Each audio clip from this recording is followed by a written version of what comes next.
السلام علیکم انکل جی، یہ جو آپ نے لیمپی والا پاؤڈر بھیجا تھا نا، وہ میں نے اس بیل پہ استعمال کیا ہے۔ یہ تقریباً 4-5 دن میں نے استعمال کیا اور 5ویں دن یہ چارہ بھی کھانے لگ پڑا ہے، اور جو اس کے دانے ہیں وہ مکمل طور پر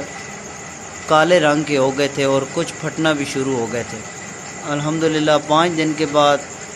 3 دن آج اسے ہو گئے، یہ چارہ بھی خود کھاتا ہے،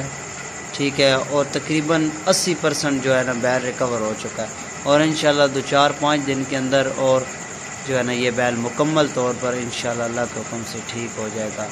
اور جتنے بھی بھائی ہیں میں ان کو بھی یہی کہوں گا کہ آپ بھی پیغام آگے لوگوں تک پہنچائیں کہ یہ لیمپی پاؤڈر اور آپ کے طریقے کے مطابق استعمال کریں، اور انشاءاللہ اس سے فرق پڑے گا۔ یہ آپ کے سامنے ہے بیل میرا، ٹھیک ہے، یہ آج تیسرا دن ہے، خود ہی چارہ کھاتا ہے۔ یہ تو ابھی پھر میں نے اسے چارہ ڈال دیا، یہ کھا چکا تھا، اب دوبارہ پھر ڈالا ہے اور یہ کھا رہا ہے۔